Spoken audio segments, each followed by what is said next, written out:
চাই, সর্বোচ্চ বিচার ফাঁসি চাই, ফাঁসি চাই,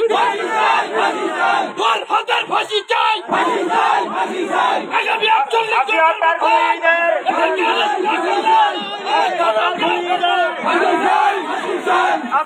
খুনিদের বিচার চাই।